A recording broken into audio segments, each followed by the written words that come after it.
All right, John Krysinsky here, Pittsburgh Sports Live with Coach Randy Waldrum, University of Pittsburgh.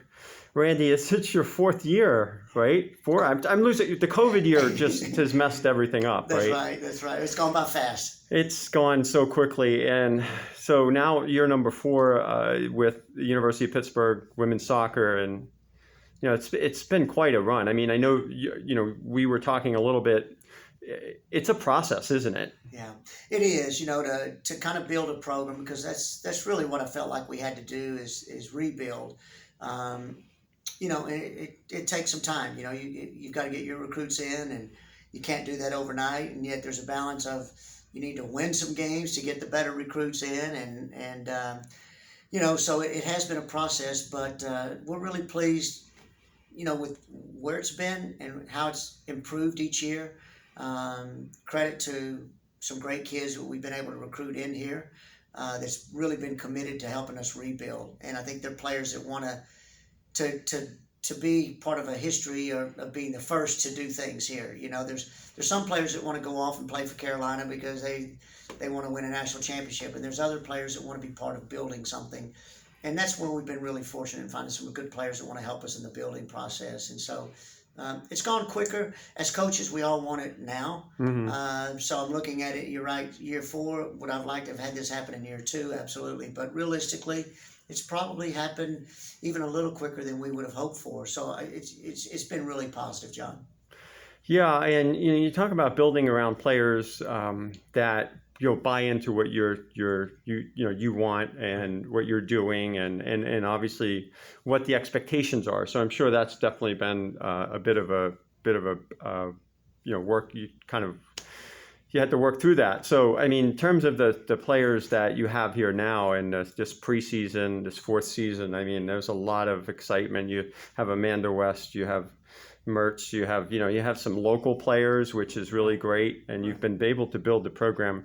How do you feel about this current roster heading into the season? Yeah, I really like this roster. Out of the 11 new players we brought in, 9 of them came and graduated a semester early and came in January. So we've been working with this group since January, which is a huge advantage. But we got some great, as you mentioned, some great local talent, and that's one thing I give a lot of credit to Ben, who's our recruiting coordinator, is he's really tapped into the local market again, and that's something we needed to do. I think the university had lost its way with the local soccer community, and we needed to regain that trust and regain that relationship. And I think he's done a good job. So we're now getting what we consider some of the best players, not every one of the best players, but we're getting a lot of the best players now out of the Pittsburgh area coming here, and that's important to us. If we have a good player in town, we want those players staying and playing here, not going off and competing against us. And so that's been exciting, and to have so many local players that are going to impact the team. But some that come to mind, you mentioned Landy transferring back in from Dayton. She's one, quite honestly, we wanted when I first got here, but she'd already committed to Dayton. Luckily that this panned out, that she made her way back home. A great addition. We got another transfer coming in from Arkansas, Ashton Gordon, who, ironically, John, shows me how long I've been doing this. Her dad played for me at the University of Tulsa back in 1989 as a freshman. So full circle. It really has come full circle, and really excited about her, a center back with a lot of leadership qualities. And then, some of the young ones that are here this year, Bree Hilsentegger out of Austin is coming and done really well. Ellie Caulfield, of course, everybody knows in town. She's come in and she looks like a veteran. She doesn't look like a freshman. Same with Sarah Shapansky. I mean, she's been fantastic in training, and certainly going to add a new element and take some of that pressure off of West. And that's the good thing with Shapansky and now Landy up front. And then Leah Pace has come back even a much different place physically than she was when we got her as a transfer last year from Albany. And she now recognizes the physical demands required in the ACC. She's looked fantastic. So the good thing is, offensively, we've got some players that can take a little bit of the pressure off Amanda, who's always kind of had to carry us these last couple of years. But I think Caulfield in midfield and Bree in midfield is going to be a big help. Maddie Keister has come in out of the Western New York area. A great addition and to the team. And then, of course, You got returning players like a lot of people don't realize it, but for me, like Anna Bout is one of our Canadian players that came in with Amanda West. She's kind of like our engine. She's not going to get huge stats. She's not going to, she's not going to be the one that catches everybody's eye that's watching her in the stands. But if you watch her over time, she's kind of our engine, that makes things work for us in midfield. And then, of course, Chloe Menas that came in last year out of Montreal that a lot of fans haven't gotten to see because of COVID last year. A great tenacity, great little player in midfield. So, and then we still have Adelie Palomo in back, along with Haley Davidson on the other outside. And we got Maddie Vukas, another incoming goalkeeper locally, and along with what we've had here with Caitlin Lazzarini and Kat and Gabby that's been with us, for a few years now. So we've got a really good core of players that we feel really good about. I think knock on wood, if some things can go our way, this could be a breakout year for us. Yeah. You mentioned some of the Canadian players, and we just saw Canada win the gold medal, and so that was pretty exciting. Seems like you got a nice little pipeline going there. Well, we do. We got 5 Canadians on the team now. It was interesting. The kids were before practice watching a little bit of the gold medal game, and then they had to stop and go to practice to watch, and then they didn't know what had happened at the end of the game when we got them all in and they cooled down and stretched. Then we finally told them that Canada had won, and they went nuts. The Canadians went nuts out on the field. I wish I would have videotaped it. It would have been great for social media. But, they've honestly been the core for us because when we got here in 2018, recruiting in the women's game is 2 years in advance, minimum. Yeah. And with no history of winning, we couldn't recruit anybody 2 years in advance because we came in so late in 2018. And so that's when we went after the Canadians, and getting Amanda West and Anna Bout coming in that class was really a huge plus for us, just simply for the fact that, they're such great players that we didn't have to wait 2 years. If we would have had to waited 2 years to get our first decent class in, I don't know if it would have happened, because to be honest with you, I think what would have happened is that it would have been 2 more years of losing, and then you might not get those players at the end of the day. But Amanda West and the rest of the Canadians kind of had a belief in what we were trying to build here. And I really credit the international players that we got at that point for really helping us get started to turn this around, because we had to show marked improvement from 18 to 19 in order to be able to get some of the players. We probably wouldn't have got this class of 21s if those 19s hadn't come in here and done as well as they did for us. Mm-hmm. And it sounds to me like a lot of I was looking over your roster, and there's obviously the COVID season, the exemptions, so there's a lot of juniors that could have been seniors that have that extra year of eligibility. So, in terms of building a program, granted, you don't want to do it at the cost of a pandemic, but in one way, it's actually probably going to benefit a little bit, just to give them that time to help build this program and And you're absolutely right, and it will more so for us than it would for teams that are more senior laden, or junior or senior laden. And for us, you're right, to get another year for Amanda West. Technically, she's been here, 2 seasons for us, but technically only 1, is counted. So it's only going to make us better. And the majority of our team, we only graduated Dixon last year, Veltri, and the year before we only had a couple. So it'll allow us to remain young. The hard part with the COVID year is going to be for the 22 class, probably, John, all the way through to the 24 class, because a lot of people don't realize, they think it means the seniors get the extra year, but it means all your roster gets the extra year. So the money that's out there available across the board for the 22s and the 23s, 24s, it's going to depend on the program and how many of their players they want to give that extra year to, and so you kind of tough feel conversations bad. too. The competition is going to be real steep for the financial dollars that are out there over Yeah. these next 2 or 3 years. And I was to say the competition and the conversations of, with players, you've had to deal with that That's already right. here at Pitt, in terms of, Yeah. what expect this coming year, maybe, that sort of thing, Right. in terms of And those what their are roles are. Those are difficult conversations, but they're ones you have to have, right? There'll be some of those players that we'll want to bring back for the COVID year, and there's probably going to be some of those players that we feel like it's best that they go ahead and take their degree and either go somewhere else. And start their masters, or maybe they just take their degrees and they go on and they start to change the world, with their profession. But those, luckily for us, we've got a season or two to make those kind of decisions, and we'll see how that plays out for us. Sure. Two more questions. One, preseason. It's. I'm sure you have routines. Yeah. You've been doing this for quite some time. Yeah. So what are your favorite things about the preseason, and what is there anything that makes the preseason unique for you? And bringing a group together and that sort of thing. Well, I think that the thing I enjoy most is it's the first time in a while that we get back on the field. So just getting back to training on a regular basis and being around the players, because that's what keeps us all young and refreshed is coaching. And I'd much rather be out there than I would be in here. Mm-hmm. Pretty nice in here, though. It is nice, especially today with the rain. But I think just getting back on the field. Mm-hmm. We've kind of.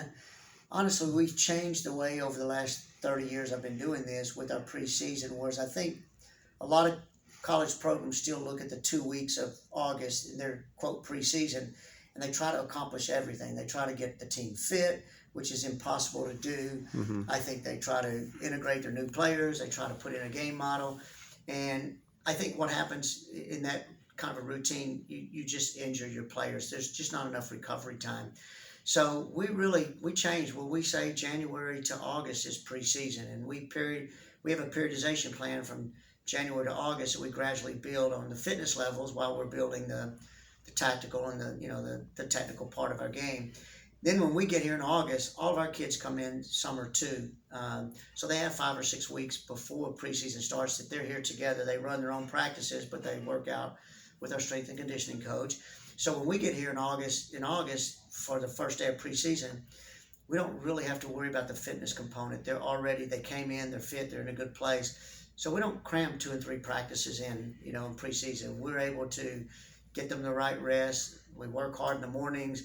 We might have video in the afternoon. We may come, if we come on a second field session, and literally just walk through set pieces or whatever. But we don't have to worry about 2 weeks of trying to find that balance of getting players fit. So we minimize our injuries, and it's just a different way of approaching it. But because of that too, we've all of us college coaches in the country have not been able to work with our players through the summer, right? So that's probably the part I enjoy the most, is just getting back on the field and getting them all together again. Well, it was a shorter, I'm ad-libbing here, but a shorter spring season for your program. Right. And I think but you kind of stayed the course in terms of what you were just talking about, the January to August. It was almost like a preparation period for. That's it. You wouldn't want your national team to go prepare for a World Cup in 2 weeks before the World Cup, right? I mean, why college administrators and NCAA rule people think that that's a smart preseason is beyond me. So, we've taken that approach. We need that 6, 7, 8 months to prepare, for the college season, and that's kind of the approach we've taken. And I started that back in my days at Notre Dame, and I think that's been what works for us. And I guess you just brought up the national team, so I can't do this interview, and I haven't seen you since the appointment with the Nigerian team. Just maybe briefly, just kind of what that experience has been like for you, and how do you managing that with this and making it all work? Well, I first of all have to thank Heather Light for allowing me to do both.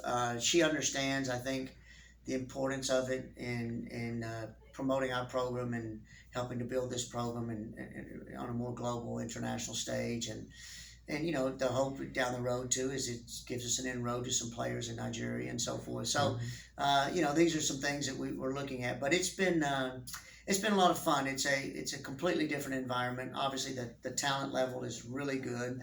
The organization, we need work. We need to teach a little bit how to do things in a more timely manner, so we can get players to events and get their visas on time and all those kind of things done. But, we've had 3 events since I've taken over. We had one in Turkey in February. Then we had one in Texas where we played the U.S. team in June. And, then we've got some World Cup qualifiers around the corner here as well. But, it's been good so far. I've really enjoyed it. And the good thing is with having the staff we have with Ben and Dustin and now Jesse's joined us as a goalkeeping coach, we've been doing this long enough that Ben's the associate head coach, and he's pretty much running such a big chunk of what we're doing anyway, day to day, that it doesn't really skip a beat. So I know probably would have been a little reluctant to do it if I hadn't had him on board here. That I knew things were getting done while I'm away,